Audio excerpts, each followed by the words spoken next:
All right, I've had some questions every now and then from some of my tech school students about what are the problems like when you get into a 4-year program. So I wanted to give a little demonstration of it's probably actually one of the simpler problems that we would have to deal with, in a baccalaureate type of circuits class.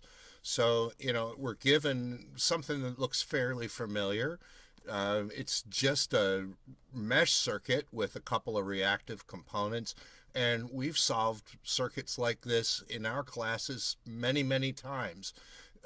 But there's going to be some differences in the initial conditions that we're going to be working with, and the other thing that we're going to deal with is this switch. So the way this circuit is set up is when the switch opens, what's going to happen?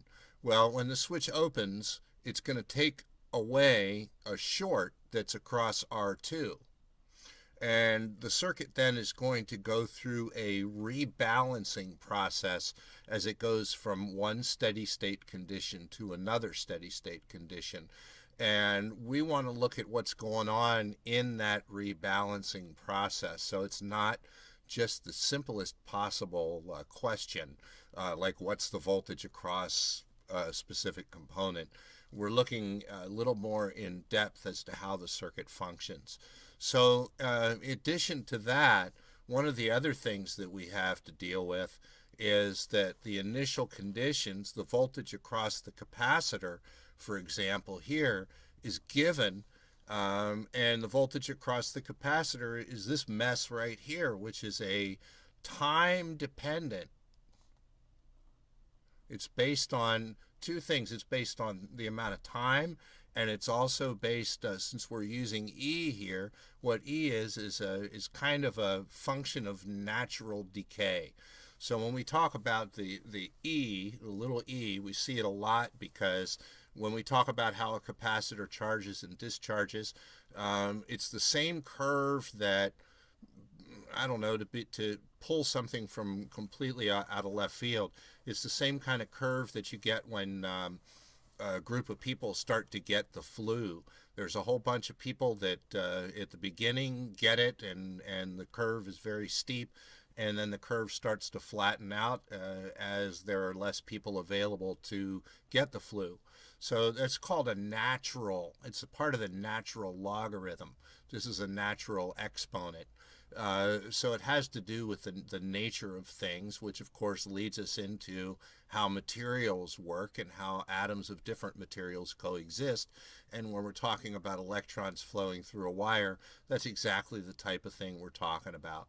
We're talking about how the current and voltage change during the time between those two steady state conditions that we talked about here. So we're given the voltage across the capacitor here, and we are given the inductor current here. And we're going to use those two things to prove that KVL and KCL work or hold true. Let me go ahead and get a red pen here. You know how much I love my red pens. That they hold true, plus minus around this first mesh over here, the source mesh, and then also Kirchhoff current law here at node B. So we need to prove that throughout that transitionary period that Kirchhoff's voltage law and Kirchhoff's current law are held true, and we needed to do it with these funky voltages down here. So let's move on to slide number 3. We're going to go through this step-by-step process, which really is exactly the same process that we would go through if we were solving this with simple voltages and steady state conditions. So we'll go through the same process. Elements of this should look familiar to you as you watch and play along at home. So the first thing we're going to do, get the voltage across the inductor. The voltage across the inductor, VLT, is equal to the LDI dt, which is equal to 3, because the inductance is equal to 3 henries. So we'll plug the 3, and then we're going to take the differential or the derivative of this, here, and that is going to give us, we're going to take that 2.1 and pop it down here. We're going to take that minus 15.9 and pop it down here. This is just the mechanics of something that you would be studying in your calculus classes, as you would be taking them concurrently with this in a 4-year program. So I'm going to be taking those kind of shortcuts, just showing you the mechanics of what we do, but I'm not going to explain how derivatives work. You'll get that when you take calculus. But at some point we get down to something like this, and we can do a little bit of multiplication, and after all is said and done, we end up with a value, a funky looking value with a bunch of exponents, but it is a value for the voltage across the inductor. So now we have the current through the inductor, and we have the voltage, which means we could calculate the reactance of the inductor, but we don't really care about that at this point. We're simply looking to try to figure out what all of these voltages and currents are. So we now have the voltage across the inductor. It's negative 6e to the minus 2.1 t minus 2e to the minus 15.9 t volts. Boy, that's a mouthful.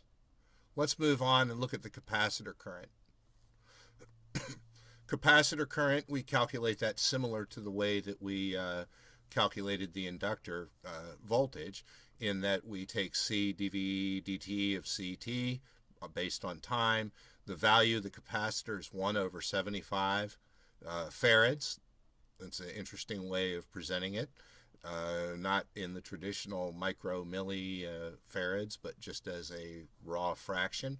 175, then we've got the rest of this where we're going to take the derivative like we did before, which means we'll take the minus 2.1 and pop it in the middle here, and we'll take the minus 15.9 and put it right in there as we see here and here. We'll do our multiplications, and we come up with the capacitor current based on time can be calculated as this value right here. We can simply plug in any value of t between the two steady state values and determine what the current through that capacitor is at any time. So that is a really convenient thing to be able to do. That takes care of number 2. And number 3, voltage across R1, V is equal to I times R via Ohm's law. We probably don't need to do all that because we actually know that the voltage across the inductor, we know what that is. We know what the voltage at the source is. So we can simply use Kirchhoff's voltage law to determine what the voltage across R1 is. So VR1 is going to be equal to 12 minus the voltage across the inductor. So that's 12 minus negative 6 e to the minus 21 or 2.1 t, all that stuff that we just calculated over here. And we can calculate from that what the voltage across R1 is. And the voltage across R1 is given right here. So we now know the voltage across R1. Last thing on our list is the currents through R2 and R3. And I cut this off a little bit. Oh, well, we'll just have to live with that. So IR2 is equal to the voltage across R2, which is the voltage here, minus the voltage across the capacitor, divided by 6 ohms. So that is going to give us this here, VR2 minus VC divided by the 6 ohms. There's going to be a lot of work to be done here, but it turns out to be this. IR2 is equal to this many amperes. Similarly, I is equal to V over R.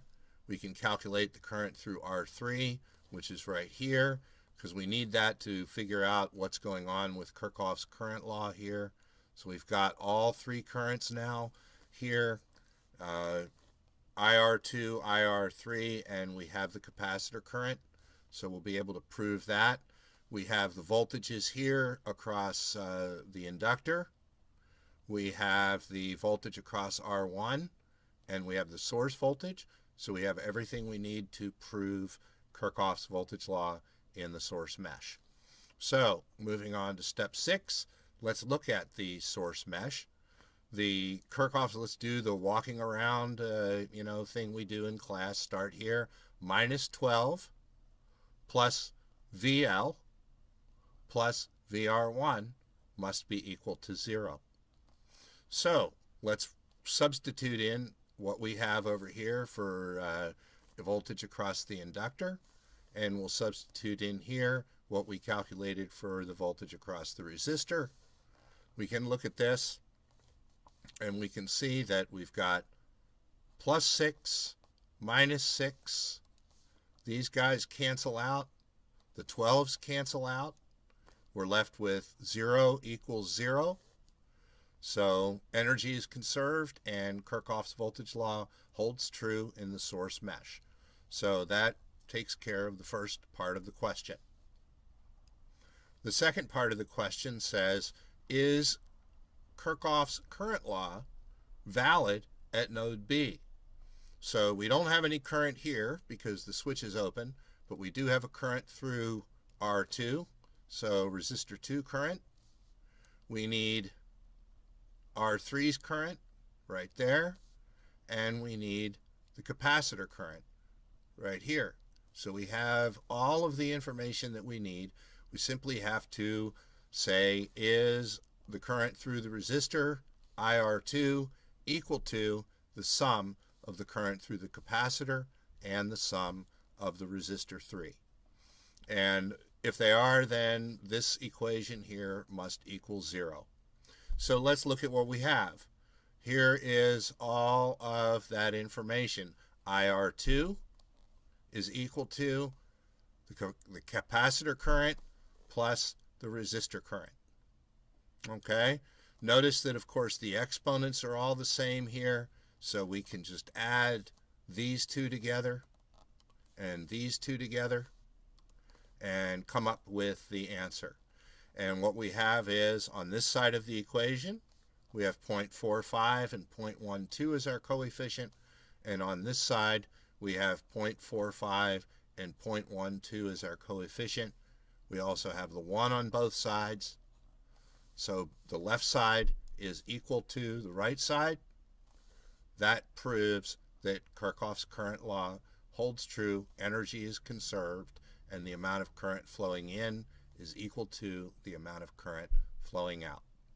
So we were able to solve this problem using the exact same methods that we used in our circuits classes, with a few things that were added to the mix to make it a little bit more challenging. And quite honestly, it's really a question of housekeeping. We didn't do anything new here. Maybe we looked at a couple of exponents and we learned a little bit about the E exponent, the natural exponent, but really nothing new under the sun. We still stood by our old standard Ohm's law and Kirchhoff's law, and those three things, Ohm and the two Kirchhoff's laws, are what actually saw us all the way through to this solution. So anyway, thought it might be fun to have a look. We'll see you next time.